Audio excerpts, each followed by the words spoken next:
تتخيل حالك تصحى الصبح وتكتشف انه كان في انسان نايم بنفس بيتك بيختفي بدون ولا اي اثر ولا رسالة ولا صوت ولا حتى اي خطوة. هي مو قصة من فيلم، هذا اللي صار مع فاطمة.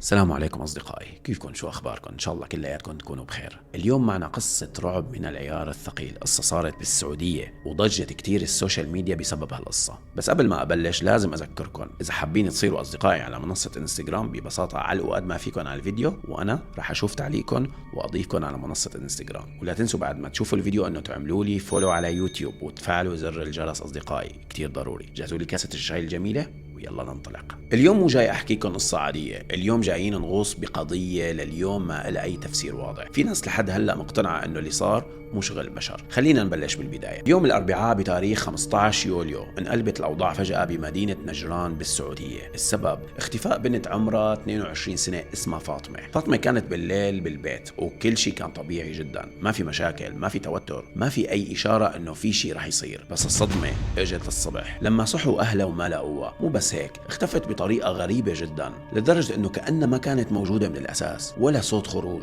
ولا دليل ولا حتى حدا شافها طالعة. بس الشيء الوحيد اللي عرفوه انها طلعت بنص الليل بدون ما تخبر حدا. وهون بلش الخوف الحقيقي، لانه فاطمة مو من النوع اللي بيطلع هيك فجأة، بالعكس كانت دايما بتخبر اهلها وين رايحة ومع مين وليش. بس هالمرة طلعت وسكرت الباب وراها واختفت كأنه في شيء ناداها. اهلها دخلوا بحالة صدمة. اول شيء عملوه كان طبيعي جدا، بلشوا يدوروا حوالين البيت، يمكن قريبة يمكن طلعت شوي وبترجع. سألوا الجيران ولفوا الشوارع وفتشوا كل زاوية حواليهم، بس ولا أي أثر ولا حتى خيط صغير يدل عليها. هون صار الشيء اللي ما بدهم يوصلوا له. تأكدوا إنه فاطمة مفقودة، وبدون تأخير تواصلوا مع الشرطة وعملوا بلاغ رسمي. الشرطة قالت لهم إنه دورنا بكل مكان ممكن تكون فيه بس ما لقينا أي شيء. والغريب حتى الجيران ولا حدا شافها، كأنها طلعت من البيت واختفت من هالعالم. وصلت الشرطة فورا على البيت، ورغم إنه الأهل كانوا مقلبين البيت فوقاني تحتاني، بس الشرطة لازم تدقق كل شيء بطريقتها. خصوصا انه في تفصيل مهم جدا، فاطمة ما كانت بأفضل حالاتها، كانت تعاني من مشاكل جسدية ونفسية،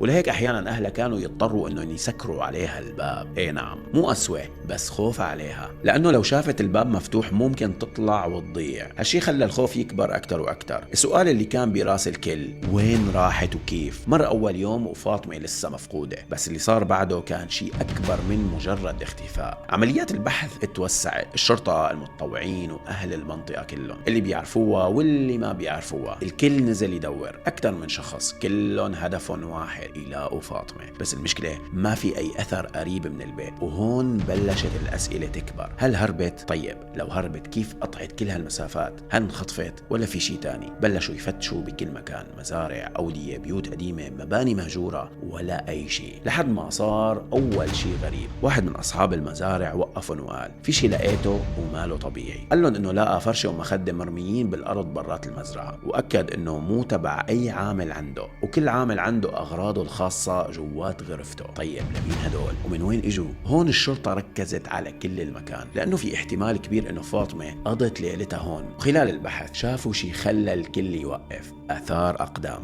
على التراب، وبدون تردد بلشوا يتبعوه خطوة خطوة، وكلهم مقتنعين انه هي الاثار اثار فاطمة. بس اللي صار بعدين كان مرعب أكتر. الآثار فجأة اختفت، مو راحت يمين ولا شمال ولا كملت لقدام، لا اختفت كأنه البنت طارت. تخيل تمشي ورا خطوات إنسان وفجأة تختفي من الأرض. طيب راحت وين؟ الأغرب من هيك إنه بعد مسافة رجعت الآثار تظهر من جديد، يعني كأنها تمشي وبعدين تختفي، بعدين ترجع تمشي، بعدين ترجع تختفي. هون الخوف تحول لشيء تاني، شيء ما له تفسير منطقي. المتطوعين ما وقفوا، بلشوا يسألوا أهل المنطقة أكتر. حدا شاف بنت بهالعمر بتمشي هون؟ كان الجواب صدمة. قالوا إنه فجر نفس اليوم شافوا بنت عم تمشي بخطوات بطيئة، وبعدين فجأة تقطع مسافات طويلة بسرعة مخيفة، سرعة حسب وصفهم مو طبيعية لبشر. قالوا جملة خلت الكل يسكت، كانت تمشي شوي وبعدها كأنه تطير شوي، لحد ما وصلت ودخلت بيت مهجور. هون القصة أخذت منحنى تاني، منحنى مرعب. الناس بلشت تحكي فاطمة فيها مس، يمكن الجن هن اللي أخدوها، يمكن استدرجوها لهالمكان، وصار اسمها يتداول بين الناس، مخطوفة الجن. بس الحقيقة ما في ولا دليل، كله كلام ونظريات. بس الأحداث كانت فعلا غريبة. بعد ما سمعوا كلام أهل المنطقة صار في شبه تأكيد إنه فاطمة دخلت البيت المهجور، وهون كان القرار سريع جدا. الشرطة زائد فرق التطوع تحركوا فورا لهديك المنطقة، وكان العدد كتير كبير، مجموعات كتيرة، كل مجموعة رايحة تفتش بمكان مختلف. بس في مجموعة تحديدا توجهت لهداك البيت اللي الكل حكى عنه، البيت اللي آخر مرة انشافت فيه فاطمة. دخلوا عليه بس مو دخول عادي، كانوا ماشيين بخطوات بطيئة جدا ومعهم كشافات لأنه الظلام جوا كان دامس جدا، والبيت مكسر مهجور وواضح إنه ما بينسكن، يعني حتى إنسان طبيعي مستحيل إنه يقعد فيه لحاله. لهيك كانوا داخلين كلهم ورا بعض، خوف وحذر وترقب. وهن عم يمشوا جوا فجأة طلع صوت قوي، الباب تسكر عليهم، مو بس تسكر انقفل كمان، انحبسوا جوا. تخيل الموقف، عدد كبير من الرجال وكلهم ركضوا على الباب، حاولوا يفتحوه، دفع شد صراخ، بس الباب ما عم يتحرك، كأنه مسكر بمفتاح. بس المشكلة ما كان في مفتاح أصلا، يعني شو اللي سكره وليش؟ ما حدا فهم. بس الإحساس اللي سيطر عليهم كان واضح، في شيء ما بده يخليهم يطلعوا. لحظات مرت وكأنها ساعات، لحد ما بعد محاولات كتيرة جدا قدروا يفتحوا الباب ويطلعوا. بس اللي طلعوا فيه مو بس خوف، كان رعب حقيقي. لما سألوهم شو حسيتوا جوا قالوا كنا مو مرتاحين من أول ما دخلنا، ولما طلعنا كنا ميتين من الرعب. وقال واحد منهم مو حاسس إنه بيت عادي، في شيء جواته، شيء مو طبيعي، مو بشر. هون القصة صارت تنتشر أكثر، خصوصا بعد ما انتشرت الفيديوهات. ناس صورت من برا وناس كانت جوا وصورت اللي صار، والكل صار يشوف باب بيت مهجور بيسكر لحاله على مجموعة كاملة. مر يومين تقريبا وفاطمة لسه مفقودة.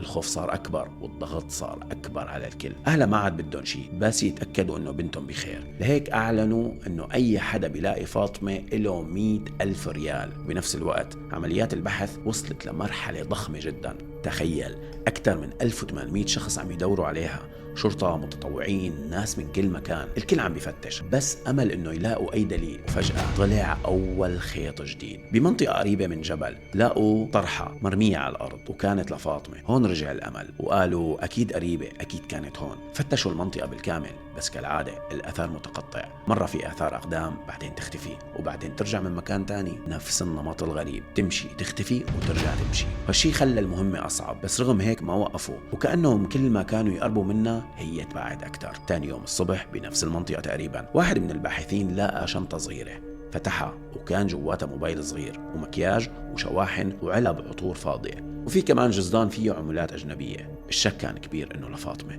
وهون الكل حس قربنا كتير قربنا، بس المشكلة لسه ما في مكان واضح، بس دلائل وآثار وكلها ناقصة. الوقت عم يمر والجو شوب وما حدا بيعرف بحالتها شو صاير، وبالليل الأجواء صارت تخوف أكتر. المتطوعين كانوا قريبين من جبل تصلال، وهون شافوا مجموعة رجال ومعهم واحد غريب جدا، كان عم يصرخ يركض ويرجع ويحكي كلام مو مفهوم، حركاته مو طبيعية. فسألوهم شو في؟ رد واحد منهم وقال كان طبيعي لحد ما شاف بنت بهالمكان وبعدها تغير. سألوه أي بنت؟ قال إنه شاف بنت وبعدها صار يصرخ ويقول أخذوها الملاعين لفوق الجبل. الملاعين؟ مين الملاعين؟ وشو شاف بالضبط؟ وليش تغير فجأة؟ اللي كانوا معه قالوا غالبا فيه مس، حالته مو طبيعية، بس السؤال الأخطر ليش صار فيه هيك بعد ما شافها؟ وليش عم يحكي إنه هي على راس الجبل وتحديدا جبل تصلال؟ هون الأجواء صارت أتقل، المكان أصلا معروف إنه مهجور ومخيف، والروح عليه بالليل مخاطرة، بس بنفس الوقت كان آخر أمل. بعد كلام الرجال الغريب ما عاد في وقت للتردد، الشرطة والمتطوعين اتحركوا فورا باتجاه الجبل رغم الخوف ورغم السمعة المرعبة للمكان، بس كان هذا الأمل الأخير. وصلوا وبلشوا يفتشوا بكل مكان، بين الصخور، حول الجبل، بالأماكن المهجورة، كل زاوية ممكن تكون فيها. بهاللحظة صار لهم 3 أيام عم يدوروا، 3 أيام بدون أي نتيجة واضحة. بس بالمقابل السوشيال ميديا انفجرت، كل واحد صار يقول أنا شفتها، أنا لقيت شيء إلها، أنا بعرف وين ممكن تكون. بس الحقيقة ولا حدا كان عنده جواب أكيد، وبسبب كل اللي صار من آثار بتختفي لشهود بيحكوا عن طيران لبيت مهجور بيتسكر لحاله، الناس ثبتت فكرة واحدة براسها، فاطمة مخطوفة من الجن. بس هل هذا الشيء حقيقي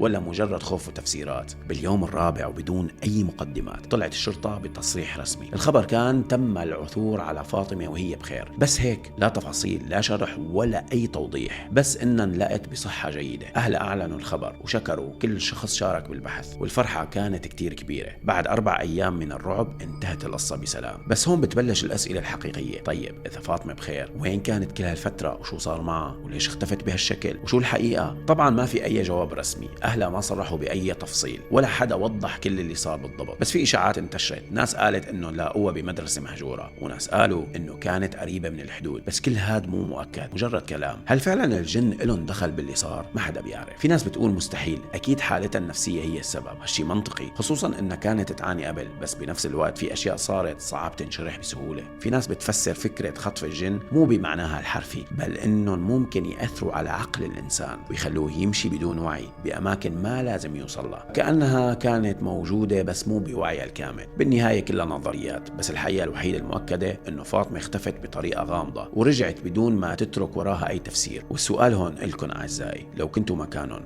كنتوا رح تصدقوا إنه جن، ولا رح يكون عندكم تفسير منطقي للي صار، ولا في شيء لسه ما اكتشفناه كلياتنا؟ هذا الشيء كلياته مو مهم، المهم رأيكم أصدقائي. هذا كان كل شيء لليوم، وهيك بتكون خلصت قصتنا أصدقائي. ضروري كتير تكتبوا لي رأيكم بالقصة بالتعليقات، ولا تنسوا كمان تعملوا لي فولو إذا مالكم عاملين لي لسه، واضغطوا على زر الجرس كمان لما أنزل قصة جديدة اليوتيوب فورا يقترح لكم إياه. وإذا بتحبوا القصص القصيرة ببساطة روحوا تابعوا صفحتي على انستغرام، رح تلاقوا قصة قصيرة يومية هنيك. ولازم أذكركم كمان إني بكل فيديو يوتيوب باخد شخص هو الأكثر تعليقا على الفيديو وبضيفه على انستغرام. في كتير ناس من متابعيني صاروا أصدقائي على انستغرام بهي الطريقة. إذا حابين تكونوا منهم ببساطة علقوا قد ما فيكم على الفيديو. ولازم كالعادة أذكركم مثل ما تعودتوا مني، لا تنسوا تضغطوا منيح لأنه ما بتعرفوا مين بيكشفكم. كان معكم محمد عقيل، سلام أصدقائي.